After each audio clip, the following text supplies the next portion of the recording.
and welcome to our latest instalment of our Icelandic road trip.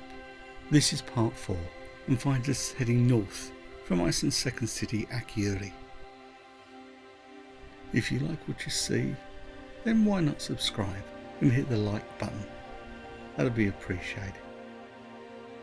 To recap on our route, we're heading anti-clockwise around the country over 11 nights with 9 stopovers. The aim of these videos are to show you what you may see and provide you some hopefully helpful hints and tips on driving around the country. And in this video we'll be heading out from Akureyri and doing a loop around the north of the country before returning back. And this was filmed on the 20th of March. So let's head off and discover a little bit more of the north of the country. And I may bang on about this, but this landscape is truly epic. This particular part of the road trip wasn't definitely in the plans. We had decided to have 2 nights in Akureyri to give us the potential to take a break from the road, but the journey up to this point had been so interesting we decided to explore a little more. And we're now off of Route 1 and onto Route 82 heading north. And this region has its history steeped heavily in Iceland's whaling past. However, these days it's much more like to be whale watching or fishing.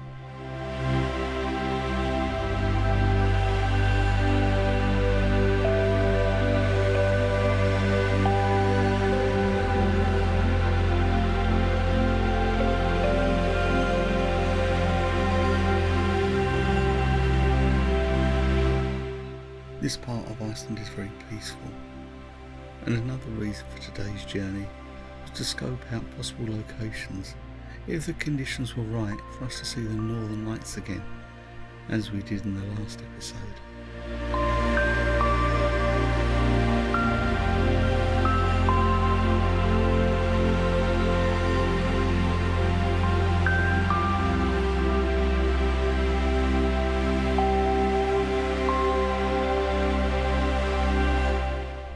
I just love driving these roads, and if you're interested in taking part in your own Icelandic road trip, then a little later on I've got some driving tips that may interest you. But for now, let's just enjoy the scenery.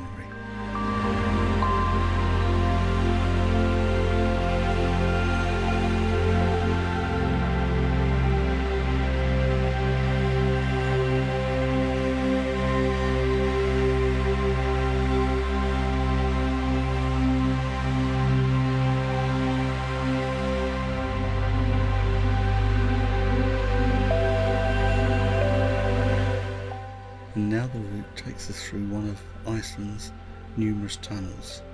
Now you may have seen in episode 2, we went through a tunnel earlier in the trip, but this one's slightly different.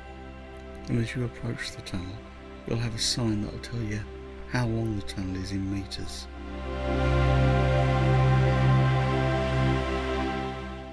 Now this caught me by surprise, a sign that tells me I don't have priority. Oh, hang on a second, it's single track. And I've got to be honest, I wasn't expecting that.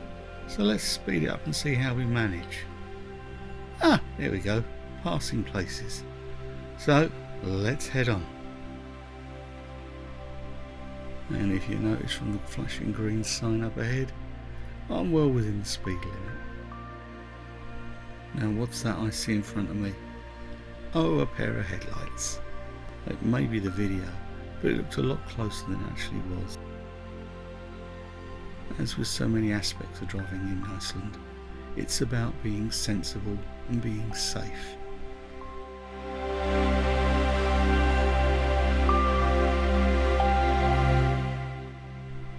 And as we head out into the daylight, we see another town in the distance and a chance for a leg stretch and take in the views.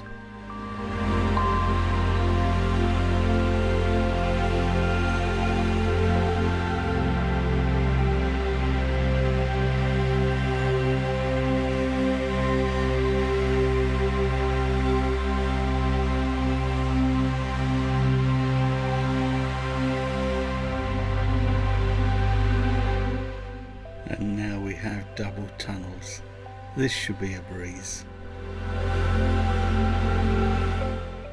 and our route number has changed from 82 to 76. Now let's pick up the pace and get to the other side.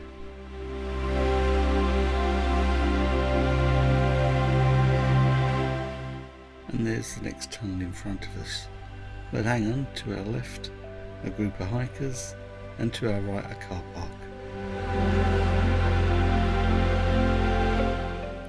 I never tire of views like this, and the great thing is they're free. And now part 2 of the tunnel. Wonder what's on the other side.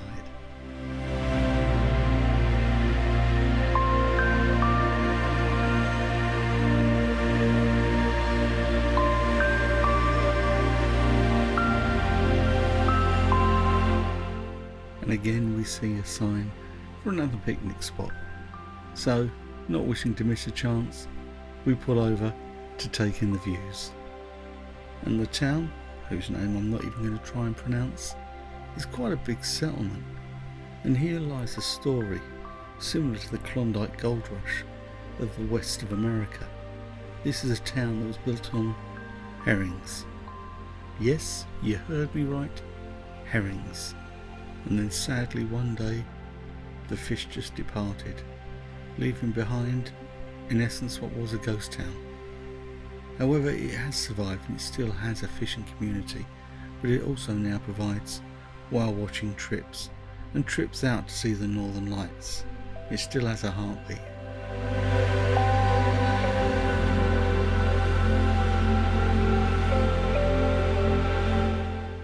But it hasn't forgotten its past, and it has a museum dedicated to that period when herring was king.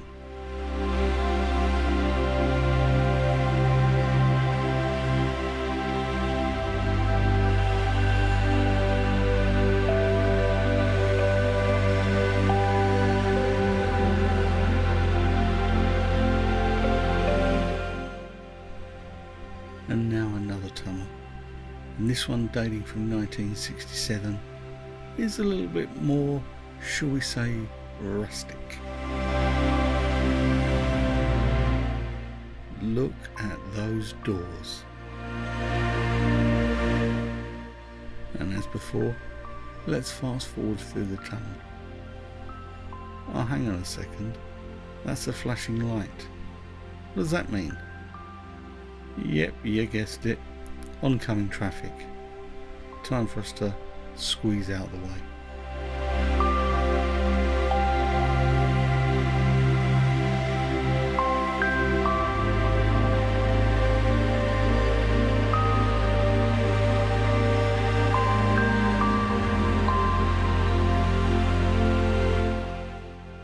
And again, back out into the light. And now this is the most northern point of our journey. Time to stop and take in the views, I think.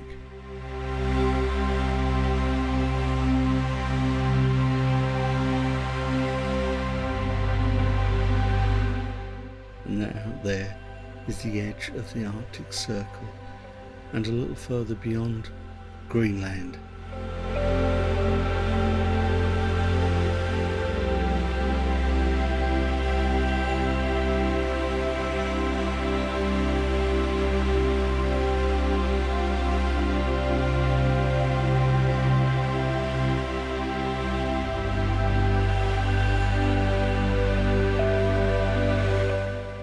And now back on the road again.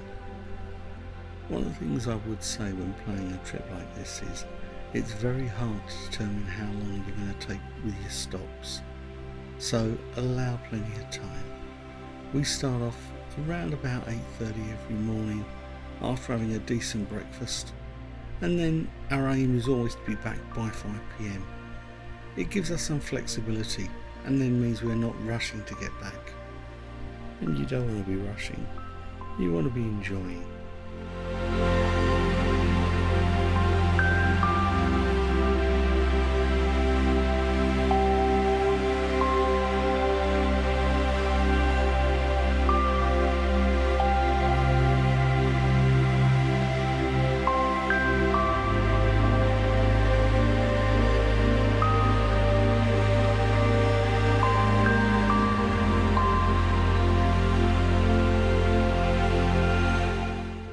it's fair to say Iceland throws up some interesting surprises, like when we turn this corner and you come across this landscape.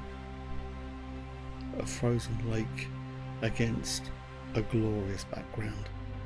It means one thing: we've got to stop again.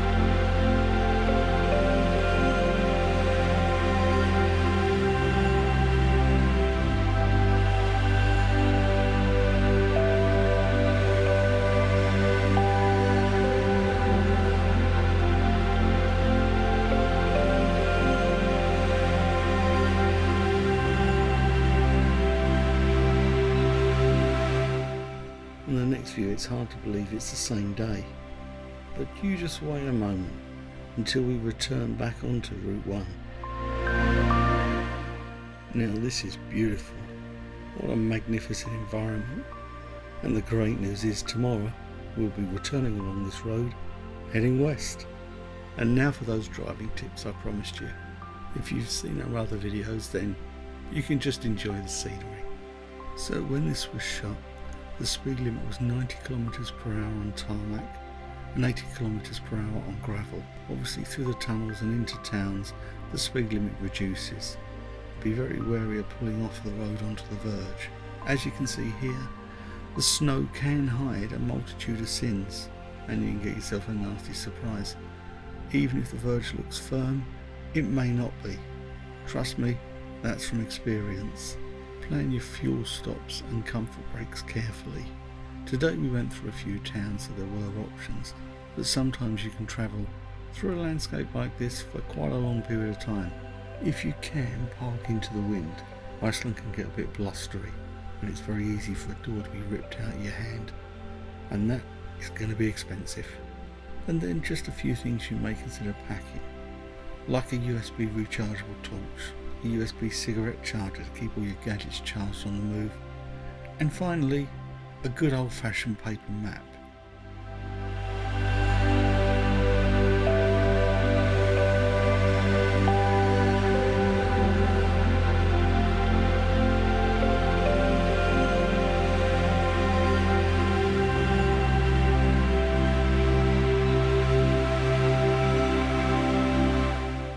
Now that brings us neatly to the end of today's journey. So I'd just like to say thank you so much for watching. If you've enjoyed it, then why not subscribe and click like. Happy and safe travels. Cheers.